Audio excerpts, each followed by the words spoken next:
I knew getting divorced was the right thing, but I'm having a hard time moving on. What's up, Tyler? Brannon, how's it going, man? It's going good. It's actually going really good. Good. I'm glad to hear that. You know those days when you wake up and it's just like, um, you just feel motivated? Yeah, those are few and far between sometimes. I know, like, can I bottle this up? Like I already went, I worked out, like I went to bed early last night, like just hitting my daily charge, my just, feeling alive. So Good for you, man. yeah, Well, man. before we get started, I owe our listeners an apology from last week. We usually record Mondays and Wednesdays, and being the tech guy between the two of us, we went to load up to go record on Wednesday, and somehow I got kicked out of my own account on my own computer, and I couldn't figure out how to get back in. Yeah, So, we were sitting here just like trying to do it, and like after a while, I was like, I forget like, it. forget it. Like, we're gonna have Yeah, to get somebody who knows what they're doing in here. So, apologies for last week. We should be back on schedule here Mondays and Wednesdays, but yeah, yeah, that was my bad. yeah. Hey, you're doing great, man. You're doing the best you can, so just keep it up. Yeah, Yeah, that's all I can do, man. We probably yeah. ought to get you to take over the tech duties. Oh yeah, yeah. That'd be a great idea. Um, we have an awesome guest today, and we're excited to have her here. Vanessa, welcome to the show. Thank you. Um, if you could give us a little bit of context, a little bit of background as to where you're at and what's going on, that would be awesome. Yeah. So, about how many years ago was it now? What year is this? 2025? Yeah. So, um, really far back context. Back in 2016, I had an ectopic pregnancy, and which was really painful physically and emotionally, of course. And a little scary too. And then about a month after the ectopic pregnancy, I'd gotten like a medical shot for it to stop the pregnancy instead of having like a tube removed or anything. My dad was diagnosed with cancer the next month later, and my Hmm. body was still kind of struggling with the ectopic pregnancy. And then that October, my dad passed away. So Hmm. that whole summer, I was just like holding myself together. I think I wasn't, I don't even know if I was in fight or flight, but definitely like, you know, in shock. Yeah. I'd never faced anything like that, like double duty, like that. And then the next couple years, it was just like family member after family member, um, and friend after friend just kept dying. Oh my Everybody just kept gosh. dying. Um, like my husband and I's grandparents, all of our grandparents died within 2 years. His grandfather died the night, 2 nights before my dad died. Oh. Um, and then I had a couple really close friends pass away. Um, we lost a pet. We had to move out of our house because it had black mold in it. I got into the mold and I just started to get like not well. I think I was just too like overwhelmed with all the loss of everything. And then it was just like, major life event after major life event. And my husband hit a tree on a tricycle in 2017, going about 35 miles an hour, and he fell, launched off an embankment, and he fell and broke his left hip, and crushed his right foot and broke his left ankle. So he was then on the couch for about 3 months in boots and not able to move or walk very well. So I'd assist him with a lot of things, and he was our main breadwinner. I was so stressed out. By the time he started walking, um, I unfortunately had lost my job at that time. Like I had to take one of our pets to the vet because she had a split tongue and it looked like she got in a bad fight. You guys, it was insane. Mhm. Um, I was holding it together as best I could, and I thought I was doing okay. But then I started not to be able to sleep well at night. I would wake up panicking and just fight or flight. Like I could not turn Mhm. off intrusive thoughts. So then my body started to like kind of have like hypoglycemia type reactions and things like that. I wasn't able to eat very well and literally just kind of shut down. As soon as my husband was able to start walking again, my body shut down. And Mhm. I've been kind of like in this free shutdown mode for years, and I thought I had cancer. I thought I had Lyme disease. It actually looks like I might have Lyme disease. And now, since my body's been in fight or flight for so long, I have to like put it back into dormancy. It's kind of like cancer in a way. So, but with chronic stress, things your immune system won't, get back online. So anyway, went down a lot of rabbit holes and a lot of trails. I've learned a lot. I kind of became my own practitioner and everything. But my husband checked out. He could not handle the fact that I wasn't able to perform. I wasn't able to go to work very well. I really rallied for a couple years, and I just got sicker and sicker. And then I got more and more stressed because he was very verbally abusive to me. And it just got worse and worse in his criticisms. And he got just more and more distant and more distant. Started using marijuana for the pain for him. And I was just, we were just so focused on him that we just didn't have a chance to focus on my healing or my health or anything like that. And he kind of just left me in the dust, honestly. And then I started seeing some things that I'd seen before in our relationship, which is little bits of porn, little bits of looking at women online. And I confronted him about it one day, and he didn't really say much. He just started getting teary and was like, "This is all so hard," and blah, blah, blah. And I think he was seeing someone at the time, but he wouldn't tell me about it. He called for a separation in 2018. We moved out of our apartment and we weren't living together. I moved in with my mom, and he went to live in a friend's house in their basement. And then about 3 months of that, Christmas time came around. He decided that he had this kind of like a come to Jesus moment. He was smoking weed, I guess, and started reading First Peter 3 or something like that, and decided that God was speaking to his heart. And so he moved in with my mom and I at the apartment.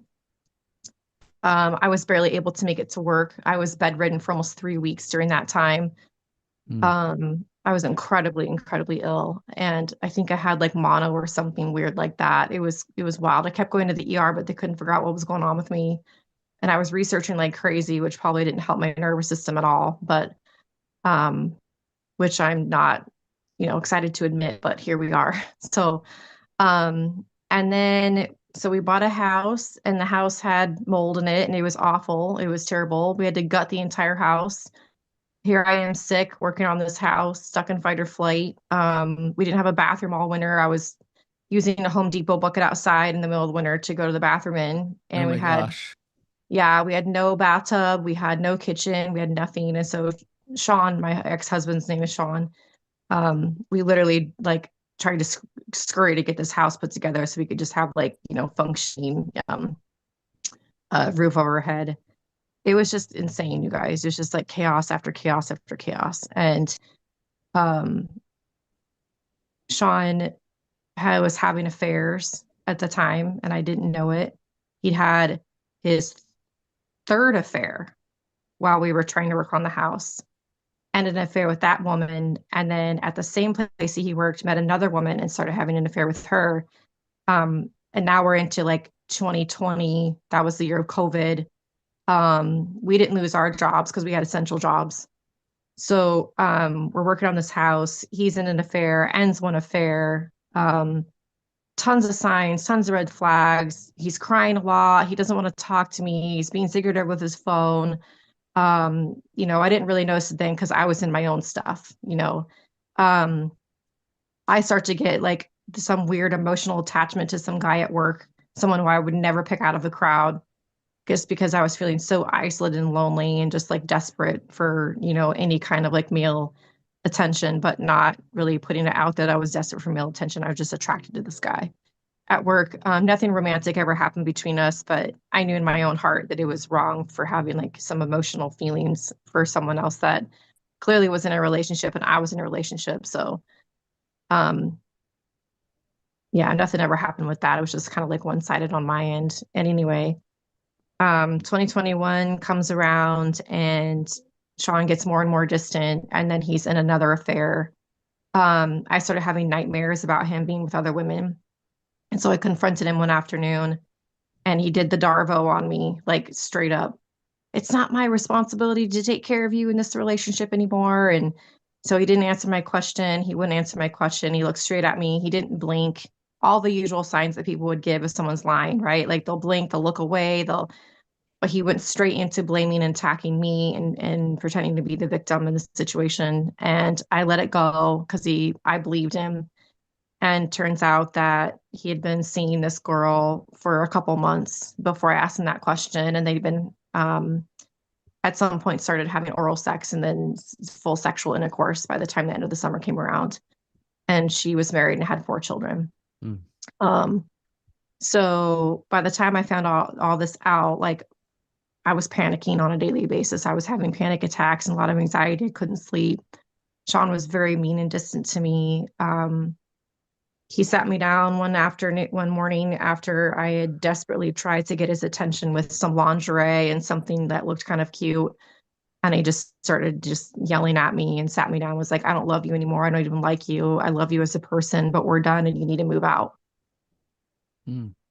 And I was like, okay. And his mom lived on the property too. At that time, she had moved in. And so she took a lot of his attention, a lot of his energy when he was home. And she didn't know what was going on, I don't think. But apparently his brother knew what was happening, and so did his dad. So the betrayal was kind of, for me, at some point, like, triple fold betrayal. Like family members knew what was happening and no one told me what was going on. Yeah. Or that Sean had mentioned that he met someone and it's a soulmate, right? Like what they all say when they're in affairs. She's my soulmate. She gets me. She was there for me when I needed her. You checked out, Vanessa. You were dying. You were sick. You didn't want to live anymore. It's like, yeah, when you feel that ill and you're that stressed out, you don't want to live anymore. I was just praying to God on a daily basis. Like, if you wake me up in the morning, you have a purpose for my life. Mm-hmm. So it sounds dramatic, but that's the honest truth. Yeah. So I wanted to reconcile with Sean because obviously I was like super scared and I still loved him. I never stopped loving him. I still love him even today, even though I don't like who he is. I still kind of love parts of him. And I did that attachment thing that people go through when betrayed spouses go through, that intense attachment that you get. What's it called? It's like a I can't, anyway, it's not a hyperfixation. It's more of like, almost like, there's a term for it and I can't remember it. Anyways, it's a popular term in like the affair recovery sort of platform group. I'm sure you guys know of it if you heard it, but um, it was awful. I was attacked spiritually, physically attacked in the night. There were several nights I was staying out in our RV in between Sean's on and off affair with this other woman. So I felt like I was contending with her for his time and attention. And so we weren't really sleeping in the same bed every single night. And this went on for months. And I didn't have the guts enough to just like, you know what? I mean, I even moved out a couple of times and then would come back. And I couldn't leave for good. And I knew deep down in my heart that this is very unhealthy, but I was so traumatized and so scared that I just kept coming back for more, like thinking that it was going to change and it was never going to change. Sean did not check himself into any program, no recovery program. I was the one who checked us into a counselor, who looked up affair recovery and got us all sorted out with that. And I was rallying like hard. I was really rallying. He was done with me. He was like, F you. I hate you. He was so angry with me because I was so ill and I could not function, and so bitter that he treated me like his worst enemy. And that was traumatizing in and of itself. So I was just praying all the time and asking God for strength. Like, what do I do? So I started sending him videos about like, sexual integrity and all these other things. And it was wild. So fast forward a little bit longer, we tried to leave Spokane and go on a little trip around the United States. That didn't work out. My emotions and my flooding and my triggers were so intense after we moved out of our house. Sold our house and we went to go travel, and then I couldn't stop exploding. I literally could not stop. My nervous system was so shot. And then if I had a mental or emotional breakdown, he would yell at me, or he would just stand there with his arms crossed looking at me. Sometimes he would tell me things like, look how crazy you are. you're a narcissist, you're this, you're that. It was ugly. So eventually I said, I'm going to leave. And he brought me back up to Spokane Coeur d'Alene area. We were around the Boise area in Idaho. I don't know if you guys know where that is. Mhm. So we were about 9 hours out. So he drove me back to Coeur d'Alene and dropped me off at my friend's shop apartment. And then we were separated for probably a good 3 solid months before he decided that he wanted to rally for the relationship, but it wasn't in a way that seemed like was going to work. Because by that time, I had educated myself pretty well. Like, he needs to be in his own recovery, and he wasn't doing his own recovery. And you guys, the biggest reason why I left wasn't because necessarily because I couldn't handle it anymore. I think the biggest reason was that I asked him, I was like, why aren't you in a talking with a therapist? Why aren't you in some sort of kind of therapy? And he said, well, I'm just not ready for that. Mm. And then basically it came down to like, well, I shouldn't have to do that because I said I'm sorry and I stopped the bad behavior. Right. We all know what that means. Yeah. So you left, how long ago was this? That was in the spring of 2022. Okay. No, wait, excuse me. Yeah, spring of 2023. Okay. I have not moved in with him since 2023. I just told myself I would stay separated from him until he started doing his own recovery work. And I started seeing the fruits of recovery work, or unless you've seen a CSAT or a really good therapist that could help him sort some things out. Mhm. And he was in denial. He kept, saying, I'm not a sex addict. I'm not this, I'm not that. I'm like, I don't know what is going on. I don't know if you are not. But I caught him with porn, and he's had girlfriends over the years that he would just play off and then tell me that I'm jealous and insecure and I need to work on my insecurities so I wouldn't be so jealous. Um, so he could have his female friends and his porn and everything else, right? I don't know if he's a sex addict, but you guys, I think he was able to hide everything so well because I was so naive and so gullible, and I was so easily controlled by him that um I don't even think I know the half of it, honestly.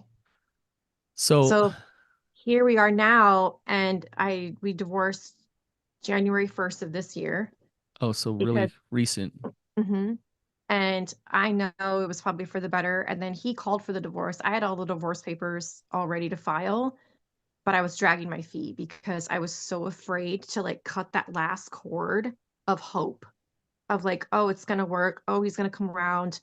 He's gonna, at least go see a CSAT. He's gonna get a good therapist who's gonna hold him accountable. He's gonna start telling the truth.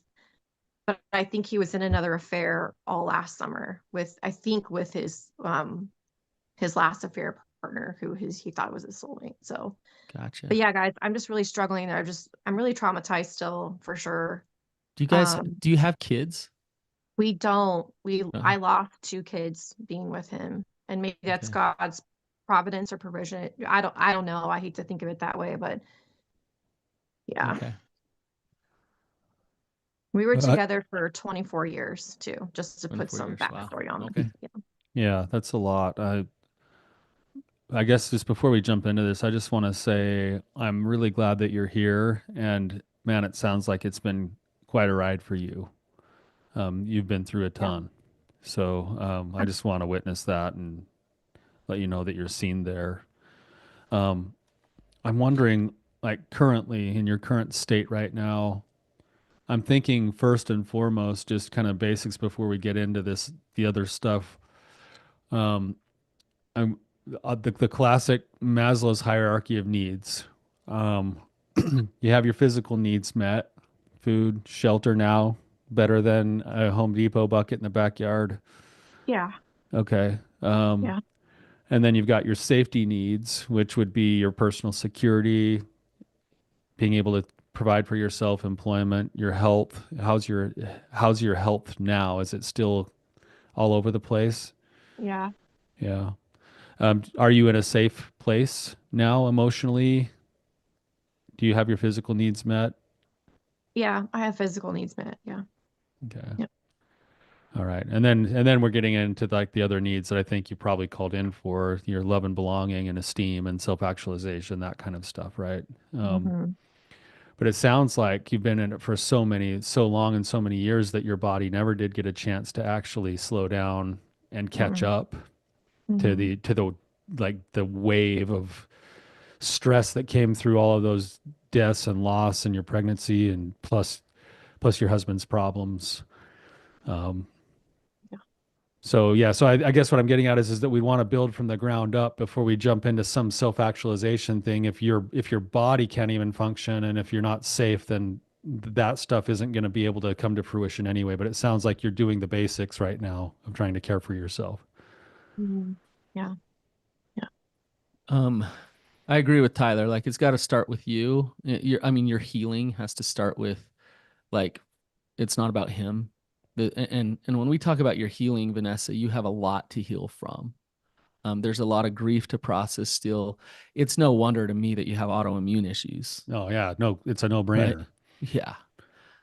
There's just so much there. And I mean, it's coming up right now. It's just right there. Um, Thank and you for believing me, because that's been the whole crux of us not reconciling, because John was so angry with me because my body wouldn't function. And he told me, he threatened me many times that if you ever get fat or sick, I'm leaving you. wow. And I gained a lot of weight, and then I got really sick, and he wasn't joking. He left. Mm, Yeah, well, we do believe you, Brannon. You can speak for yourself, but it's very, very common with a lot of the partners that I work with when they've been in it for a long time to have some kind of autoimmune problems that they almost feel crazy because they can't ever quite find what's going on, but their body just doesn't function the way that it's supposed to, and Mhm. it is connected to the trauma that you've experienced over the years. So yes, we both believe you. It's something that's common. We see a lot. Okay. yeah. And it's kind of a crappy thing when you get a situation like that where I don't care what we call your husband's problems, whether you call it an addiction or not. He's at Right. least a serial cheater, Mhm. and he has a problem that way. And to have him be the one to add some of the struggles to you and then turn around and say, Yes. if you break down or if you get fat, whatever, that's just totally clueless and ignorant. And I Mhm. hope that he listens to this and understands that he's got a long ways to go before he would ever be in the right spot to cultivate any kind of good relationship with somebody. Yeah. So this is where Brandon steps in before I start saying things I shouldn't. Yeah, I can Please say tell. things you shouldn't. I'm ready. Well, and maybe that's part of the anger stage of grief with your divorce. Oh, And oh, absolutely. it's okay for you to be pissed at him. Um, Yeah. and the reality is Vanessa, I think there's a lot that you've had to process and deal with, and I think there's a long way to go still with all the grief and Yeah. all of that stuff. And I think there's a lot of tools and things that you can do different because obviously what you've tried to do hasn't fully worked and it's left you with Right. chronic stress and autoimmune disease. Like what are some things you can do to process and surrender and to feel the feels and to allow yourself to move that energy out of you. Mhm. There's a lot to do there, but I feel like in many ways, instead of doing that, you've been in a perpetual state of fear and trauma Mhm. because you've been in this Mhm. relationship, and Mhm. the relationship is like he keeps like traumatizing you, and your attachment and your shame and your trauma Yeah. brings you back to like, well, I want to cling to him, and Yeah. then he hurts you, Yeah. and so like you never get in a full state of safety so that Absolutely. you can go through some healing. And Yeah. um like Yeah. what a blessing that you're divorced. Like it really truly is. I know that like there's part of your heart that hurts, but what a blessing that you're divorced. Get some space. It's time for Vanessa to focus on Vanessa and to not continue to be traumatized and not continue to be hurt. And you are with a person who is continuing to do that, Right. right? So Yeah. now that you have this space, it's time for you to say, okay, what can I truly do for me right now? And what kind of boundaries do I need to make sure I have in place that I don't just go back to this perpetual state of trauma? Right. right? Yeah. What do you think Yeah. about that, Vanessa? I agree. And I've known for a while that that's where I am. So even the last like 2 months, I've really had to have some really good boundaries, and I've gotten a lot stronger with I don't talk with him anymore about relationship stuff. He's sent me some pretty long text messages about, you know, um, what he's going through or what he thinks or wanting closure and this and that. And I don't really respond to those messages because I don't want to fight with him. I don't want to get into it. Um, I still have to have some contact with him, but other than that, I try to keep it no contact. Yeah. We do have a couple of bills that are not necessarily, I guess, shared, I guess you could say. But yeah, I'm still, kind of dependent on him for a few things to pay for a couple things. How so? Um, How so? well, just like some smaller bills, like my cell phone bill, we're still on the same account. He pays for that. He pays for car insurance. He pays for, there was another bill he pays for. So I'm also alimony payment. I get like a spousal support payment every month from him. I So mean, we're talking, this is fresh. This is 2 months that you've been divorced. yeah, Um, but Vanessa, I would go almost overboard in disconnecting from him. okay. In having whatever those bills are, like figure it out, like disconnect from him, make sure he pays his alimony so that you can pay your phone bill. Do you know why? Do you know why I Why? would suggest that? So he doesn't have control. Yeah, there's a part of you that it's having a really hard time letting go. Yeah, for And sure. so like, and it sounds like to me, and I could be wrong on this, he likes to toy with you, He where does. he's pushing you away, he's cheating on you, he's doing all these things, but let me send you this long text about what's going on Yeah, with me in my life. yeah. Oh, and I just And had my come Mhm. to Jesus and let's work on it for a minute. right, like Yeah, Saint, yeah.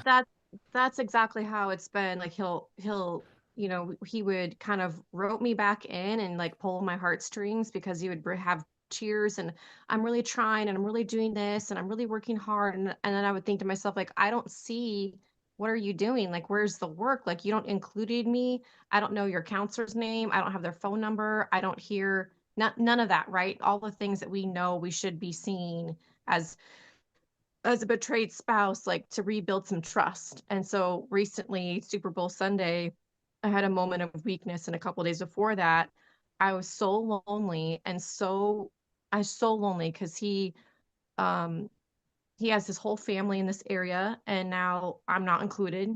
So my whole Mm-hmm. entire family's gone. My whole friend circle was his friend circle, so my friend circle, like socialness, is pretty much gone.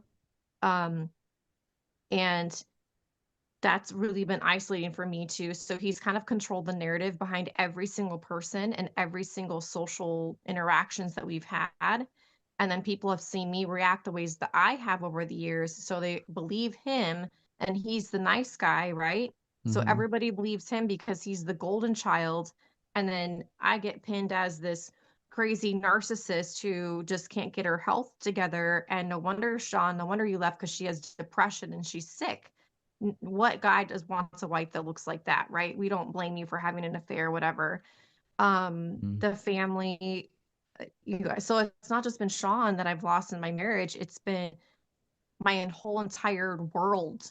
My whole But entire world is almost been like pretty much gone. Like, but Vanessa, if like I want you to hear what you're saying, in that like your world revolved and still some revolves around him. yes, Right. And yes, so you yeah, got to look at that and say, and that sucks. That sucks to lose It those sucks. friends and the connection to family and all those things. I get it. That sucks. But then it's like, okay, how do I make it so that my world doesn't revolve around him? right, Right. right. And that's what I've been trying to slowly kind of figure out. But I think what keeps happening with me um is just like these little tiny ties or connections that I have with him. And unfortunately, I have pets that live with him.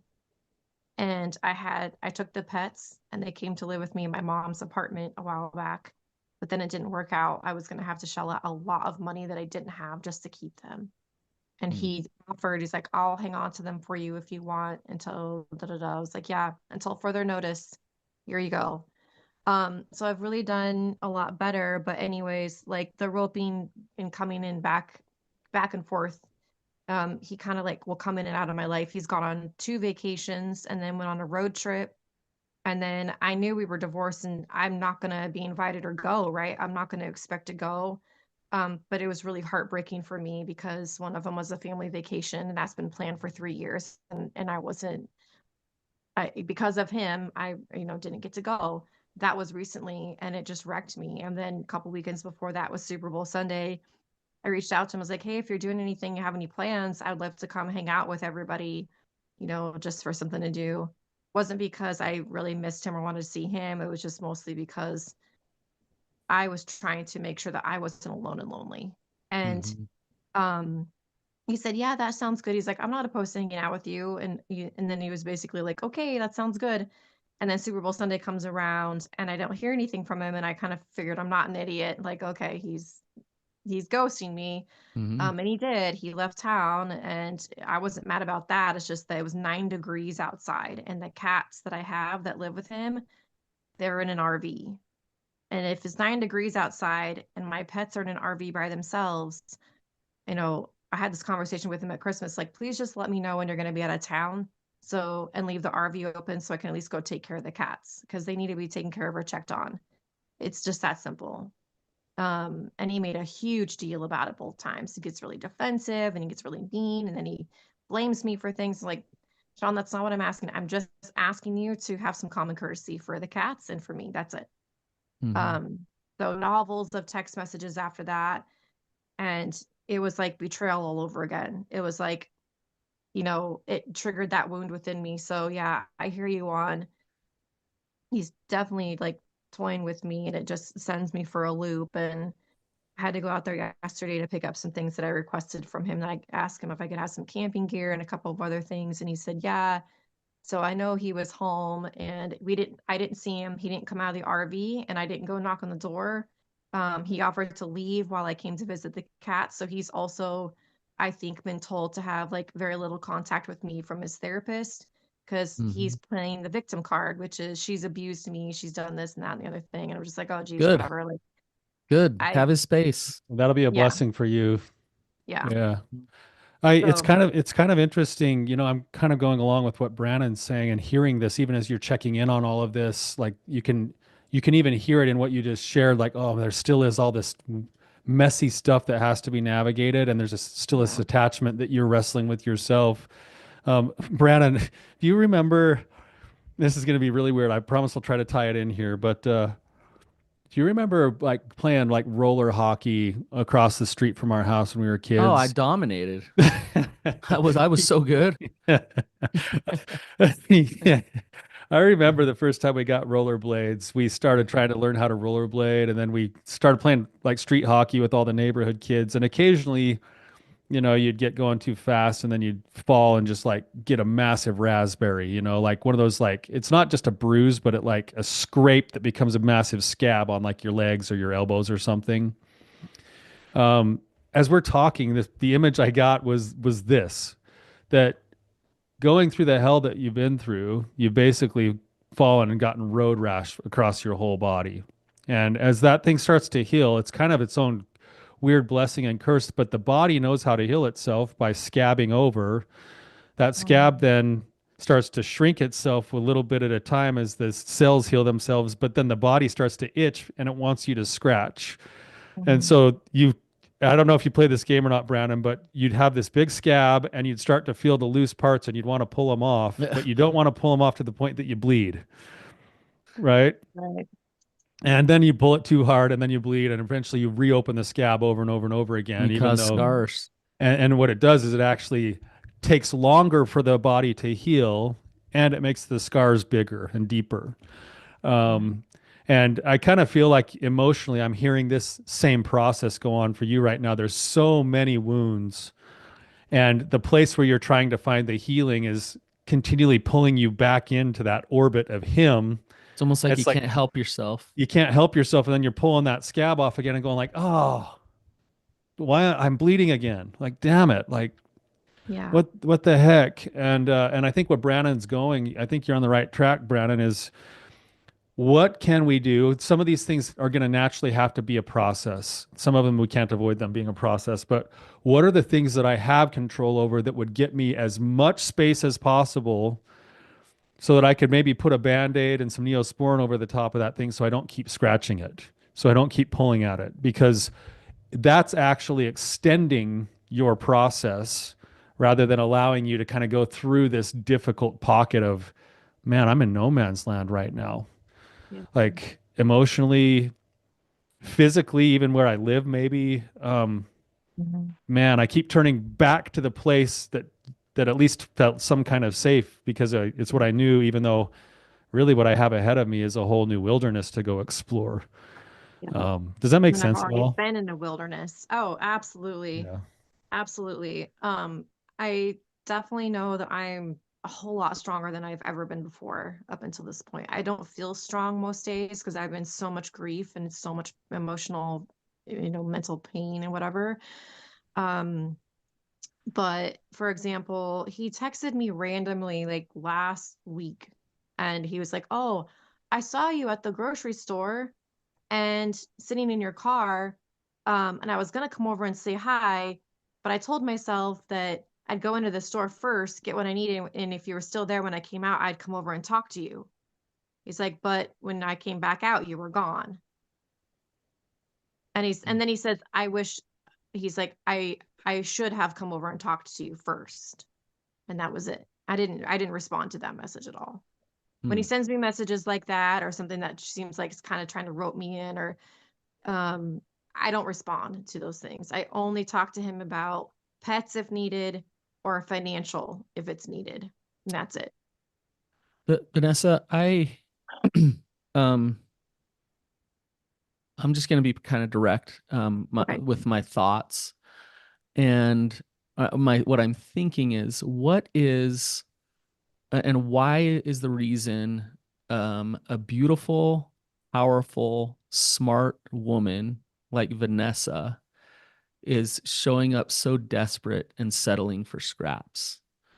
Um, and I understand the grief. It sounds like you've been through hell and back, but I would guess that there's something even beyond that, something Yeah. about your childhood, your Yeah. trauma that says it's okay. Like it seems like you can't see beyond him, that you're I having a hard can't. time realizing that Mhm. you can build other relationships, you can create life that you want, it can be beautiful, and like Mhm. F him in a way. Like, and I'm sure like we can forgive Yeah. him and all that. That's what I mean by F him. But Oh, well, I don't know. Some days I can, some days I can't. So some days it's a good F him, some days it's not so good F him. right, right. So, So, but for you, like, look, my life is not his for the taking anymore. yeah, My taking my emotions, my power back. spirituality, my okayness. Like I'm freaking awesome and I love myself and I am deserving of love, actual love. And it Mm. doesn't feel like you know that. It doesn't feel like I you don't. believe that. I try to tell myself those things because I've listened to the podcast and I've read the books and I've been to the counseling and I've gone through the things and I've been a churchgoer my entire life off and on, and so none of those ideas or concepts are new, and you're not the only person that's told this to me. Like, you need to find your power, you need to take your power back, take all your energy back, and stop giving it. And honestly, I mean, really truly, you guys will know exactly why this happens to people like me. In my childhood, I was severely neglected by both of my parents. Mm, there it is. And so crumbs, I'm used to crumbs. I'm used to trickle truths. I'm used Mhm. to everything that my ex-husband did. I was primed by him the entire relationship, even more than I was primed in childhood, to be okay with being alone, isolated, not included. I mean, my parents did love me. I know they did. And they did the best they could with the knowledge that they had. But also, my parents did not um, engage with me on an emotional level hardly ever. And so when Sean came along, it was like this breath of fresh air for me, which was, oh my gosh, like you pay attention to me, you listen to me. Now I have a best friend and someone to talk to, and you're not leaving. And now we're intimate together, all of the things. And that intimacy also had some things with me that were tied into my childhood. I was molested by a sibling for many years, Mm. which is really hard to deal with or face. And I've done some EMDR work with that, and I feel pretty good about that. But those wounds from my childhood, you guys know how betrayal trauma works. As soon as you're traumatized and you want to like cling to this person who's just so abusive to you, like all the other things, everything that I've ever not dealt with in my life as a grief or a trauma just comes to the surface. Mhm. And I've been just completely bombarded by shame and guilt and regret. I mean, there's a lot of other parts to my story that we don't have time to talk about. And Sean knows all those parts of my story, and every single part of my story has come back to bite me in the butt. And I told him those things in confidence, but in betrayal trauma, he's like, it was your dad, it was this, it was that, it was that. It was like, no, it was you. Those things Mhm. did happen to me, but we're not talking about those things right now. We're just talking about like what you've done in this relationship with me. But And but but Vanessa, I gotta say there, you ended up in a relationship and stayed in a relationship with him I did. because of the belief systems and the Yeah. trauma that you've been through, right? Yes. And Yeah. so your ex-husband is giving you an awesome opportunity right now. Like Hmm. you have it right now. Do you know what that opportunity is? Really just, I think, accountability, and also learning how to walk away from people that don't give me what I deserve. They don't give me what I deserve. I've learned good boundaries. I mean, there's lots of things, the opportunities that he's given me.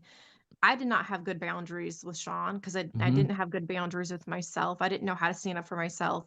And what he's really taught me in all of this, if I don't take anything away from all of this, it's good boundaries and But Vanessa, understanding my worth. how you gonna have good boundaries when deep down you believe people are gonna neglect you and hurt you and you're desperate for love and you need to do everything you Mm, can? How are you gonna actually be strong in your boundaries if those belief systems are undermining having those right. boundaries?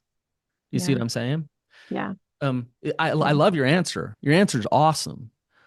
But like your ex-husband is providing you an opportunity to consider that you are not what your trauma has told you that you are. Mm, And like and you don't need to be desperate for love. This is easy for me to say. Through this mm, experience, you can look at this and say, okay, I'm going to rewrite my story.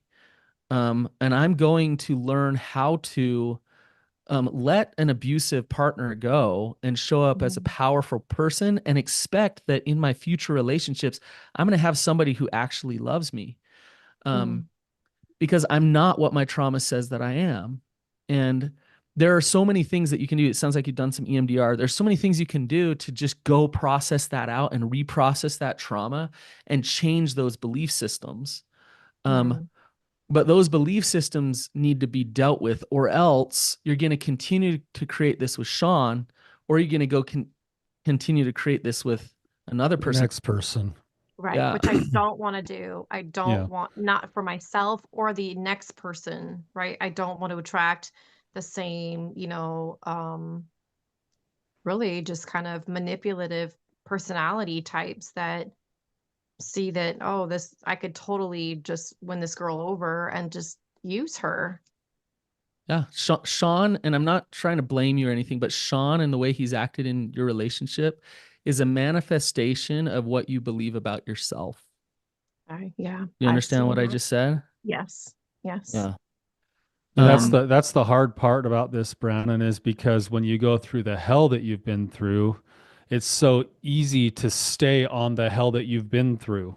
And Yeah. so because it's what you're there, used to. it has to work in levels. So it's like, okay, I've got to remove myself from the hell that I've been in. I got to find some Mhm. safe place. I got to learn how to ground myself emotionally. I got to learn how to start grieving the loss of this old thing. And then I get to start going, and wow, like, why did I stay for that long? And Mhm. what is it about that belief in me that I've believed I was worthy of the scraps for so long when I have to go, and this is the beautiful part, the accountability part is the freedom part that says I need to go look at myself and continually grow into a new belief system about myself that, I want my beliefs to align more with what Brannon just said, that Hmm. I'm beautiful, smart, and powerful. And that somebody who ends up with me will be lucky rather than, oh man, somebody paid attention to me. Okay. Like I've got to hurry and like attach there. Yeah. You know, Yeah. Mhm. and so you do that a little at a time. You get the space that you need. And that's why I think Brandon was pushing so hard on this space. You get the space that you need to feel safe enough to then start looking inward and going, all right, is it going to be more?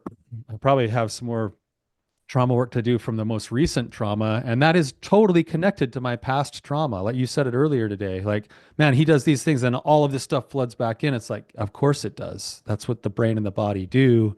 And unfortunately, and fortunately, you have the power to address those things, even though it's not your fault they happened to you. Yeah. And that's what you have in front of you. Yeah. Do you see how Sean is like a drug to you? Oh, absolutely. You Yeah. guys, it is wild. Yeah. The no, I'm so cognizant of it, but then Yeah. my everything in my being has just been like pulling me. Like some days I feel it so intensely. I just feel like and I've Mm-hmm. prayed and I've like, even physically with my hand, like pretend like I'm chopping the cord, like Mm-hmm. trying to like detach myself. And um it is wild how it works. And like I see it, but then I'm like, wow, look at what my body and my brain are doing right now. Like Yep. I am so intertwined with this person in such an unhealthy way that even though I have been so disrespected and so just like shit on, I'm Yeah. still would take him back. Mm-hmm. Like, no, like where is my self-respect? Like, yeah.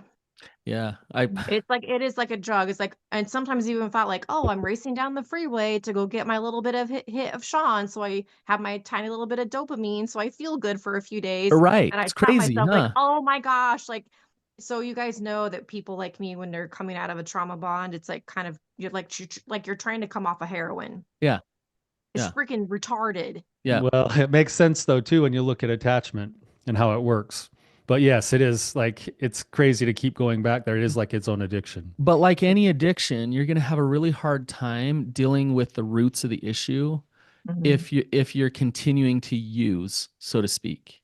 Right? Yeah. If you're continuing to dabble back into that relationship, then you're continuing to just kind of like numb out and pick your scabs like Tyler was talking about, Hmm. right? So you Hmm. need to gain some sobriety, so to speak. And Yeah. so like I would get pretty proactive with the support system. I would, and I don't Hmm. know your financial situation, but I would get a good therapist. Maybe you already have one. um, Hmm. I would find a good group to go to. I would connect with other women who are going to say, like, hey, Vanessa, how'd you do this week? Like, did you have boundaries with him? Hmm. Like, are you working on your own trauma stuff? Are you doing your own self care? Are you gaining that safety that Tyler talked about? Hmm. Um, are you working on that? Like, are you staying centered for you? Are you grieving and practicing emotion regulation? Like, are you Hmm. are you doing that? And if you can say, yeah, I'm doing that, then you're gonna be able to have boundaries with him, no problem. It's gonna come natural. It's not gonna take everything that you've got, right? Hmm. Yeah. So, um, yeah, you just coming on and opening up and talking about this is awesome because what I see is that you're getting conscious about what's going on and you're like, hey, this has got to stop. Like, I want this to stop. So Yeah. you're at least becoming aware and you're trying to not fall into the same traps. Like you're Hmm. trying hard not to. But I think there's some other things that you need to do to solidify yourself so that you can actually do this because it's going to be really, really hard. That Yeah. structure and that team would be helpful. Even a 12 step, a sponsor, a group. Yeah, I have Man, one of those. Yeah, for sure. I don't yeah. have a sponsor yet, but it's called Regen. So it's like the precursor. You guys know what that is? Like the precursor to a 12 step or something. Oh, nice. Um, yeah. So that's been like, it's been weird.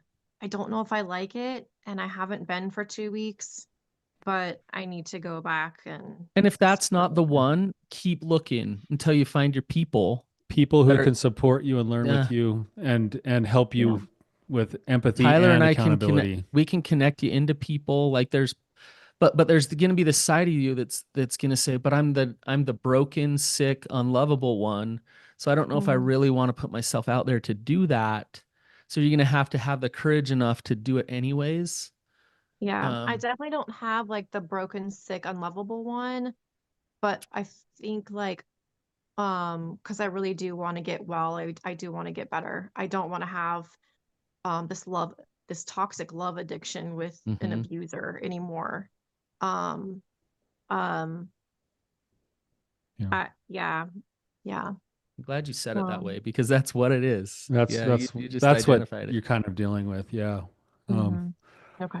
yeah, well, I know we're out of time today, Vanessa. Hopefully this will be helpful to you, especially if you go back and listen to it again. I want to say thank you for coming on. I Mhm. hope it's helpful to you. I know it'll be helpful to other people who are probably finding themselves in similar kinds of situations. And so thank you. Vanessa, don't be a stranger. We'd love to hear from you and hear about your journey. There is hope ahead. There is light. There's a new life that's going to be so much better than all of this pain. You don't have to live in the pain forever. You can process things, you can manage things, you can get healthy. Um, and I believe that you will. So just take one step at a time. All right. Okay. So All right. Thank you Thank to you. our listeners for being here. We love having you here. We love hearing your comments. We love having you on as guests. And until next time, keep on keeping on.